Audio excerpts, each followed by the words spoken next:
So I've lit some candles, ready to do some revision, make myself feel a little bit relaxed and spiritual. The professor is here. Professor, are you ready to do some Islam today? Yes, you are, aren't you, Professor? Do you want this? Yeah, you can have that. Okay, we're going to focus on Islam today, and we're going to look at some of the differences between Sunni Islam and Shia Islam. Sunni Islam and Shia Islam, okay? So first of all, what's probably an important place to start is remembering what the differences between Sunni and Shia are, okay? Don't forget, Sunni Muslims is 95% of Muslims on earth, okay? That's most Muslim people. These are people... Professor, you cannot have the candles.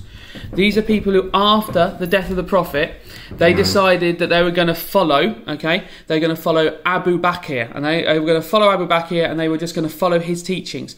That is most Muslims. However, Shia Muslims decided they were going to follow Ali. They were going to follow Ali, the Prophet's grandson, okay? There was a disagreement about who should be in charge of religion next, and that does change some of these things. Now, when we talk about 6 articles versus 5 roots, these are the most sort of important beliefs that these religions have. You'll notice some of them are going to be really similar, but there will be some differences. So we'll look at Sunni first, okay? Sunni, imagine like sunny day, obviously, articles, like articles of clothing. So if it's sunny, you might wear something different than if it was windy or rainy. So, number 1, I've drawn a little hat for our first article of clothing. Oh, I've drawn like a winter hat. I should have drawn a sunny day hat. Right, anyway, number 1, Tawheed. Tawheed is the oneness of God. What I mean by the oneness of God, I mean that there is one God. Why is this important? Well, if there's one God, that means there's no one else worthy of worship than this one God. Okay, it shows there is one supreme power. If there's another God, then we cannot say that Allah is all. Allah is omnipotent. Allah is omnibenevolent, because there could be other beings. So Tawheed is the belief in the oneness of God. Number 2, we've put on our tie. Second article of clothing, we've put on our tie. Angels, okay? Malakah, which is the belief in angels as the messengers of Allah. Why is this important? Well, we've got the fact that the angels are the messengers of Allah. When do they become important? In the Quran, we've got Ibrahim is visited by the angel Jibril as he's about to be thrown out of a catapult over a massive fire. He's visited by Jibril. And more importantly than that, we have got Muhammad, the Prophet himself, receiving messages of the Quran from the angel Jibril. Angels are completely trustworthy as they have no free will. They are just beings of Allah who do what they are told. So an article of faith, a belief that all Sunni Muslims have, is that angels are direct messengers of Allah. 3, we're popping a little t-shirt. The t-shirt says love. Oh, that's sweet. Isn't that sweet, Professor? Okay, now that is the belief in the holy books. Obviously that links with angels because the angel Jibril brought the most important holy book for Muslims, the Quran. Why can we trust in the holy books as one of our articles of faith? Because they are the words of God. Which book is the best word of God? Well, for Muslims that would be the Quran, as that book has not been translated. So the message in the Quran is still the same today as it was when it was written. We know it's a direct word of God because it comes straight from the angel who could not have changed it, straight to Muhammad and onto the page in Arabic, and that has never been changed. So for Muslims, the Quran is the direct word of God. 4, I tried to draw a jacket. Turns out I don't know what jackets look like. So 4 is our jacket we're putting on. It sort of started as a jacket, but now it looks more like a bridge. So 4 is the prophets themselves. Okay, now there's a posh word for that. The exam board might use, they very rarely use it, nubuwah. Okay, the importance of the prophets. The prophets are the messengers of Allah. Here they are chosen as messengers. The first prophet is Adam, okay, created directly by God. Other prophets include Ibrahim, Jesus, who is referred to as Isa, I-S-A, and Muhammad himself. So Sunni Muslims say that the prophets are one of the 6 articles of faith, the 6 important things that they must always believe in, always have essentially as a source of authority, okay, or something that they can listen to. So angels, the holy books and the prophets are all sources of authority. They are articles of faith, things they must all believe in, sort of the foundation principles of the faith. 5, trousers. Now, I'm going to draw pockets. I can't remember what pockets look like. They sort of just look like I cut the corners of the trousers off. 5, Day of Judgment, known as Akira. Okay, not Shakira, she's a singer. Akira, the Day of Judgment. This is a day when all Muslims will be judged. The day the world will end and we will all be judged. Well, all people will be judged, not all just Muslims. Everyone will be judged. Okay, this is an article of faith. Everyone must believe in the day of judgment. Well, why is that important? Well, that is the purpose of all life. All life has been leading to us being judged. Allah has given us free will so that on the day of judgment we can be punished and rewarded in a perfect manner, because Allah is just, so we will be punished and rewarded perfectly. Everyone will get what they deserve, okay? It's a day when all things will be made fair. Akira, day of judgment, number 5. Okay, and number 6, now they're meant to be socks. They're meant to be my little avocado socks I wear. Once again, I'm not the best at drawings. Al-Qadar. Al-Qadar is predestination. That means that these things, all things, are chosen in advance by Allah. Everything is planned out. So your life is planned out. There is a plan for everything, and you can trust in Allah's plan. These are the 6 articles of faith, the things that all Muslims should believe in. They're different to the 5 pillars because these are not things a Muslim has to do. These are things a Muslim should believe in. They are thoughts that they should have, okay? So they should believe in the oneness of God. They should believe in angels. They should believe in holy books. They should believe in the prophets. And they should believe in the day of judgment. And they should believe in predestination. Al-Qadar, okay? Al-Qadar, right? The 6 articles of faith. Now, Shia Muslims have got some similar ones and some different ones. For Shias, they don't call them articles, they call them the 5 roots. I've tried to make it look a bit like a tree with 1, 2, 3, 4, 5 roots on it. 1, 2, 3, 4, 5 roots on it. Now, the first one is Tawheed. We see the Tawheed is the same for both of them, okay? We've got a direct connection there across from Tawheed to Tawheed. Why is that important? Well, Shia Muslims and Sunni Muslims both believe in the oneness of God. So that is perfect, okay?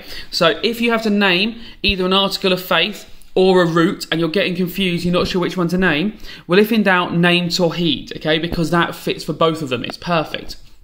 Number 2, justice, okay? Commonly known as Adalat. This did come up in an exam one year, okay? Adalat is justice, that God is just, that Allah is just and will make things fair. He will try and make things fair on this earth, but everything will be fair in the afterlife. There is not really an equivalent over in the 6 articles of faith. It sort of links best to maybe Day of Judgment.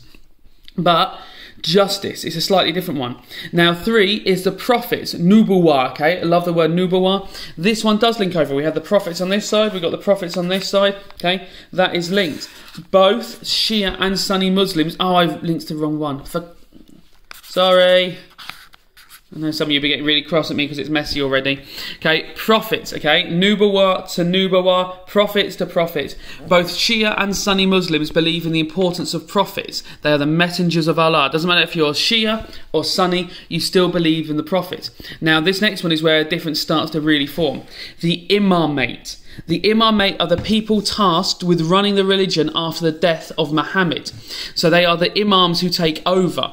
Their job is to interpret the Quran and apply it. The first Imam is Ali, okay, the grandson of Muhammad.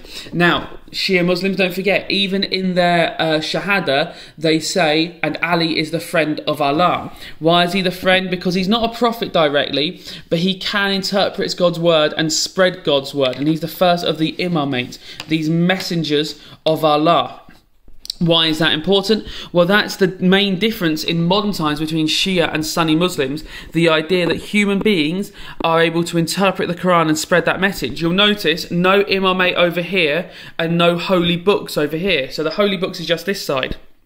You don't need the holy books on the Shia side necessarily, because the imamate are going to interpret them. They're going to tell us how to apply them.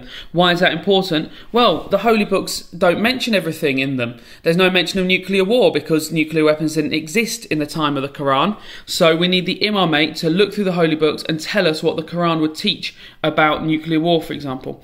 And finally, the root 5, the day of resurrection, Al-Mad, okay, day of resurrection. This is a day that all bodies will be raised from the grave, and they will be told to cross the bridge over the bridge of Asirat over into Jannah or Jahannam, going to heaven or hell, paradise or hell. Okay, the day of resurrection, the day we are all going to finally be judged. Okay, so we've got sort of day of judgment and day of resurrection, similar sort of ideas. Not a strong enough link for me to draw the arrow, but they're similar. Once again, if they say name like 2 of the articles or 2 of the roots, you could just go Tawheed and Prophets or Tawheed and Nubuwah, and you'd be right because they are the same on each side. If they're doing one of those multiple choice ones, you have to try and remember which ones the roots are, okay? So the roots, Tawheed, justice, Adalat. Prophet, Nubuwah, Imamate, okay? And Day of Resurrection.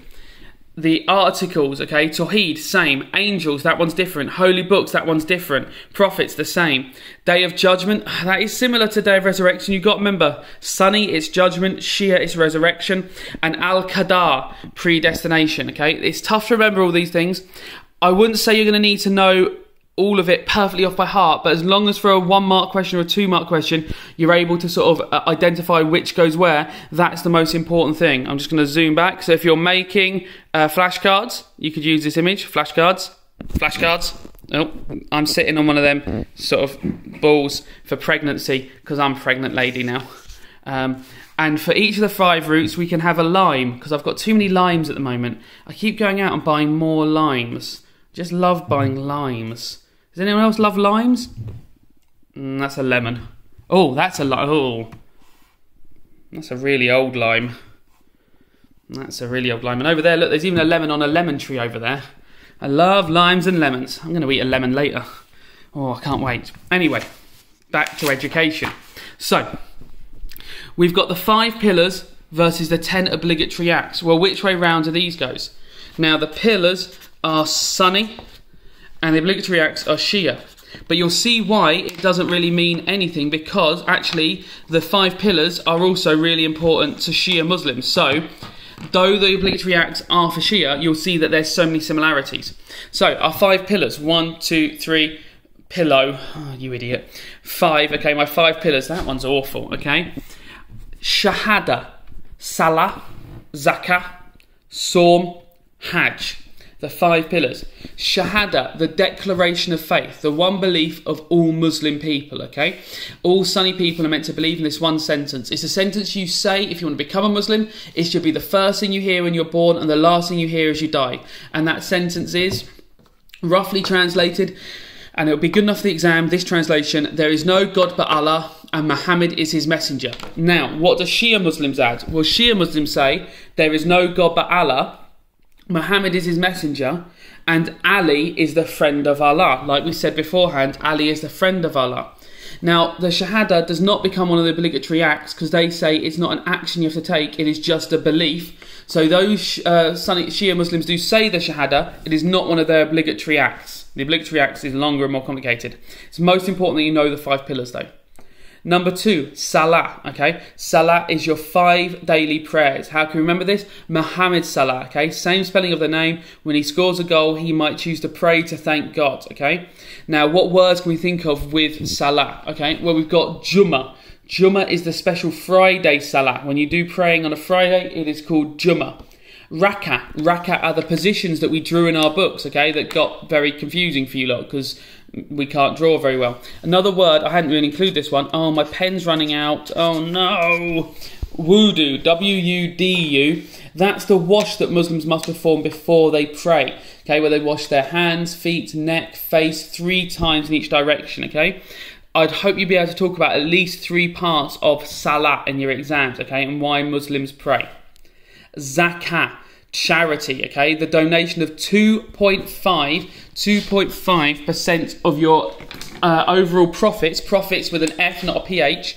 So 2.5% profits, okay? So profits with a foot, like money profits, of your income to charity every year, okay? Oh, I've written on the wrong one! Oh my God, I'm actually stupid.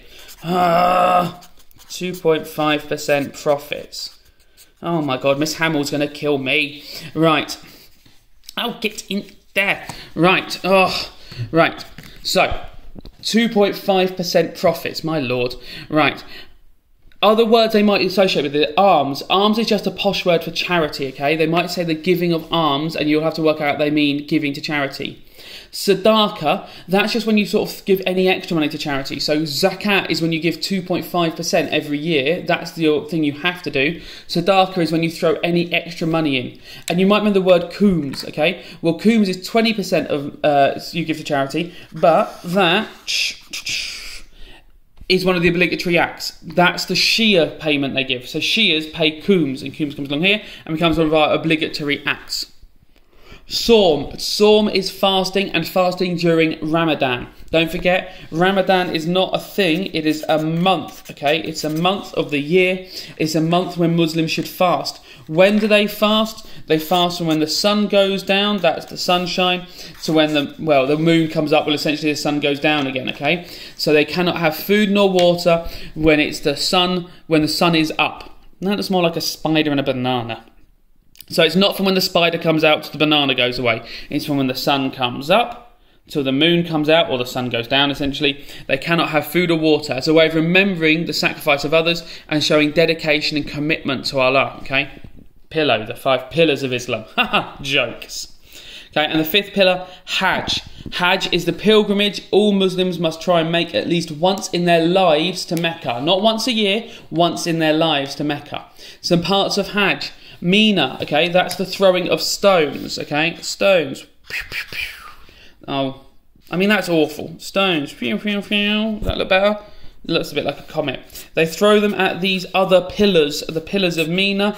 They throw them at there as a way of driving back the devil, okay, to remember not to be tempted to do evil things, as Ibrahim's wife did, okay? She'd throw stones at the devil. The hills of Safa and Marwa, Muslims must walk between these hills, as Ibrahim's wife did. She walked between those hills to remember that even when you are lost, Allah will find you, okay? Everyone can be found. And the Kaaba is, this is going to be really bad drawing as well. The black box at the centre of Mecca that people must walk round, oh my Lord, 7 times, okay? 7 times you must go around it. What is that meant to be? I mean, what is that? I'm just useless. But the Kaaba is the box that is there. It was rebuilt by Ibrahim. The statues were smashed outside it. You've got all those stories, and people walk around it 7 times. It is a way of cleansing yourself of sin, okay, going and doing the Hajj. Now, the obligatory acts, we've got some that already match. So Salah goes up with Salah, okay? Absolutely brilliant. Muslims must pray. Muslims must pray. Okay? Saum goes up to Saum, okay? Muslims must fast, Muslims must fast. Sunni must fast, Shia must fast. Right? Zakah. Zakah goes number 3. Zakah, 2.5% of your money goes to charity, 2.5% of your money goes to charity. Don't forget, Shias are also giving 20% to charity, but we'll come on to that one slightly later, okay? So we've got 3 of the same already, and then we've got Hajj as well. Shia Muslims must go on Hajj as well, okay? So my line wiggles, wee, past the pillars of Mina, past the moon, banana, and there to Hajj as well, okay? So 4 of our obligatory acts are the same as 4 of our pillars of Islam. Oh, that looks like the Star Wars writing now. Right, so Salah, Saum, Zakat, Hajj are the same as Salah, Zakat, Saum, Hajj. Slightly different order. The order isn't that important. Oh, I've made it go confusing now. So, what else do Shia Muslims feel you have to do apart from these 4 things? Well, they feel you have to do jihad. Jihad is the idea that there is a time you must struggle. The word literally translates as struggle. What does that mean? Well, there's the greater jihad and the lesser jihad. Okay, the greater jihad is the day-to-day struggle to do the right thing. For example, like doing your daily prayers. Okay, remembering to do your daily prayers. The struggle to fast during Saum. Okay, the struggle to not eat Haribo if they're non-halal Haribo. The lesser jihad, the smaller jihad, is the struggle to fight against evil when it's attacking you, to defend your religion. If there was a war against the religion of Islam, the lesser jihad is to defend yourself. But the bigger struggle, the main struggle, is to do the right thing on a day-to-day basis, okay? To be nice, to not harm others, to follow the rules, to avoid pork, all those things. Your struggle. Jihad means struggle. Khums. Khums is the 20% of your profits every year that's going to charity, and it can go to sort of education and all those sort of causes, but it can go to the imams as well and your sort of religious leadership. So it goes to religious leadership, your khums. So it's another charity one, but this one's a charity one just for Shia Muslims. Now we get to the 4 that you will not know very well. I'm not expecting you to know these off by heart. These are just there. I can only imagine they'll appear in the 1 mark or 2 mark questions. I don't believe they'll ever use them in the longer questions. So you've got Amir bil Maruf and Nahil and ril munkar. Now those are similar, they're opposites, okay? Encouraging good and stopping evil. So you encourage people to do good things and you stop people doing evil things. The 10 obligatory acts. Amir bil maruf, nahil and ril munkar, stopping evil, okay? And then you've got tawalia and tabara, okay? They sound like sisters, but it means showing love and disassociation with evil. What does that mean? Well, I show love to people who are living the right way and I disassociate with people who are living the wrong way. So I shouldn't be hanging out with people who are bad. I should only be hanging out with people who are good. That's the policy, okay? Tawalia and Tabara, okay? So that is your 10 obligatory acts. But if they ask you to name 2 of the obligatory acts, you've got Salah, Sawm, Zakat and Hajj, which are the same as these ones over here. So if in doubt with a pillar or a 10 obligatory acts, you can talk about Salah, Zakat, Sawm and Hajj. Okay? Salah, Zakat, Sawm and Hajj. And that is where we're going to leave it, because I think that's plenty of time and all the things that have got numbers on in Islam today. Are you alright, Professor? Yeah, you're pretty depressed.